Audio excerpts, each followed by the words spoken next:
What is poppin', ladies and gentlemen? Welcome back to another video. But no seriousness, I've been doing a lot of rant videos recently, and you guys seem to really enjoy that. Some of you calling out that I'm actually life advisor glitch, or whatever, spreading good hints, tips, and tricks. So this is what this video is going to be. Just a bunch of helpful tips and tricks that you guys can take into your adult life or your life right now. Now, quick legal note, I am not a financial advisor, nor a life advisor, nor a doctor, or whatever. So if you do anything that I say, if it turns out bad, that's on you, fool. I'm legally free, just saying that right now. This is not an official advice video. Just take some of these if you want to, and yeah, I'm not legally held accountable to anything. I'ma fuck up my life. I'ma fuck up my life. We gon' party all night.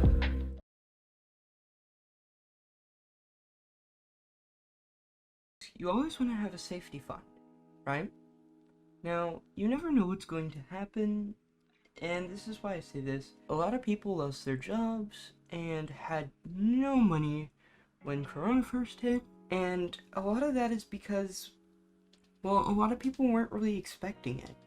And that's fine, you know, nobody was expecting it actually. But if you have a fallback fund, say that you save up and you save up a couple hundred per month. Now, of course, this really depends on how much money you're making and whatnot, but say you save 25% of your paycheck for a just-in-case fund, right? Now, that means that you have like 75% of your paycheck to spend on bills and fun things you want to do. Now, you can lower this even more to 15%, but if you save a decent percent of your paycheck every week you get it, or if you add up the amount of money you make per month and then you save that 15% of it, then that is great, because then you don't have to worry if you're a little short on cash because to pay bills and rent and car insurance and stuff like that, because you'll have that fallback money.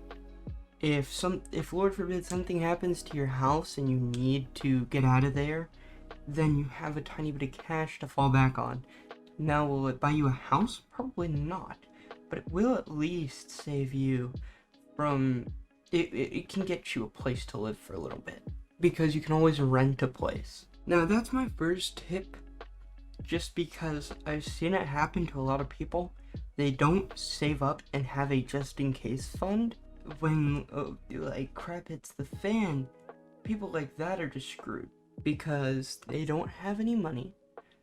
They lost their job, so they're not making any money. And like, okay, if you lose your job normally, right, because like the business is going out or whatever, and Corona isn't here or whatever, it's not too hard to get another job. You just have to go job hunting. But it could take a couple months, you know, for you to find a new job that can take you. Worst case scenario, of course, but that couple months you can fall back on that money you've been saving, that 15% or 25% of your paycheck, and then boom, all of a sudden you don't have, I mean, sure, you're going to have to dampen your lifestyle a little bit, stop buying all that avocado toast, but like, other than that, you'll be fine, hopefully. Okay, now here's a second tip. This one is really important. Learn who toxic people are, right? Whether that be in your friend group, your family, or co-workers or whatever. And I'm not talking necessarily about toxic as in like they're rude or anything. Talking toxic as in they'll use you for whatever they can use you for. Now, you want to find this toxic person and steer clear. Because, I mean, I've touched on this before, but you just don't want a toxic person in your life, because they will beg for money, beg for your help, blah blah blah. Now, there's a difference between a toxic person asking for money and one of your friends needing you to spot them for the week or month or whatever. There is a difference. Now, it might be hard to tell, but if they keep asking for money over and over and over and over again, or they keep asking for your help over and over and over and over again with no return, no benefit to you, they're probably just using you. Being completely honest. And that's kind of what happened to me, actually fairly recently. Did not mean for that to rhyme, but, you know. But, yeah, so that happened to me recently. I really feel like I was being drained, but you don't have to be like that, you know? So, get good friends. That's a good life hack. Get good friends who will help you if you need help. I just heard something fall in my room, and nobody else is in here.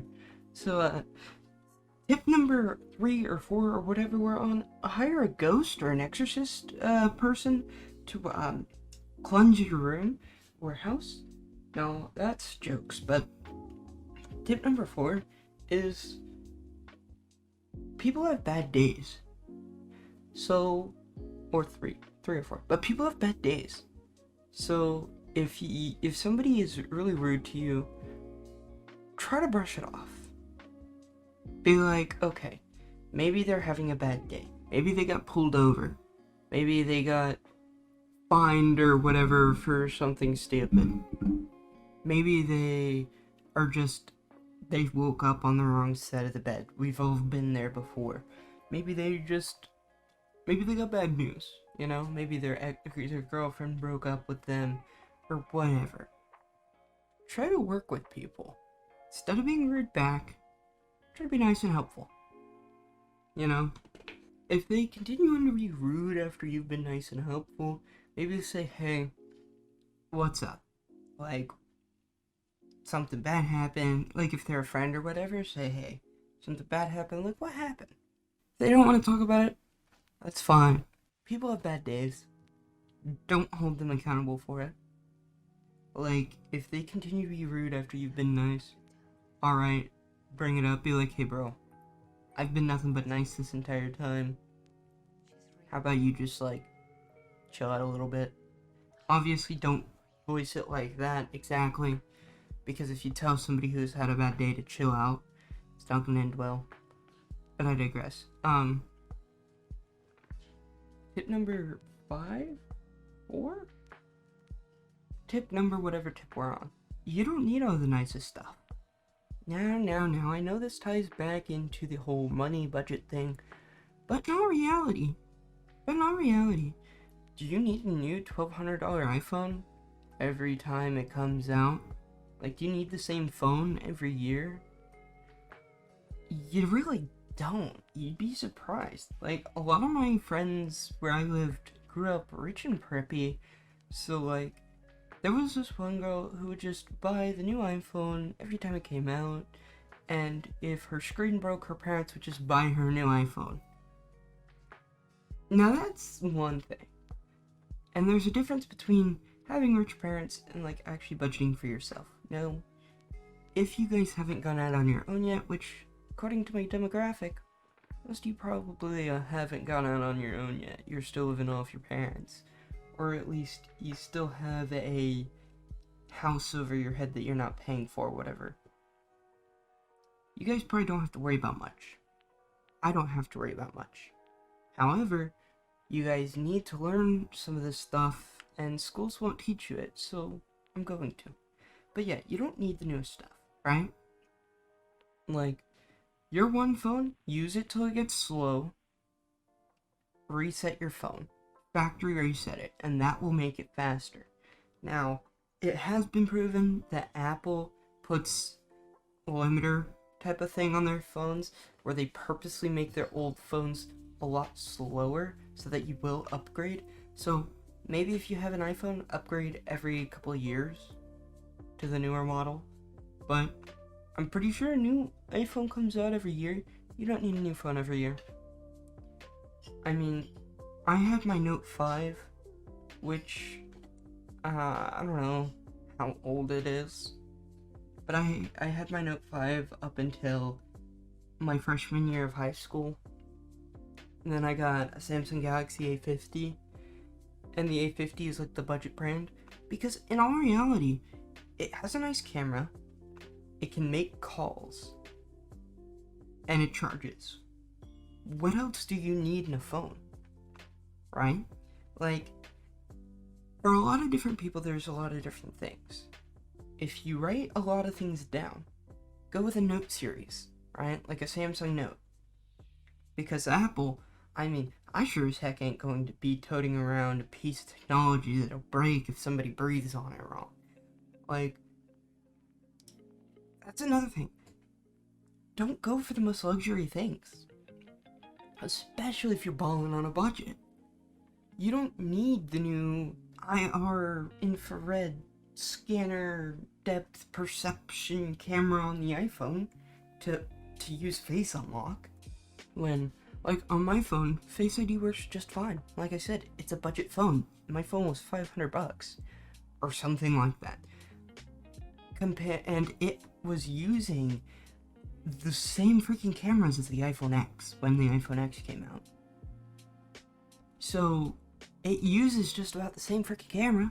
Its battery lasts longer.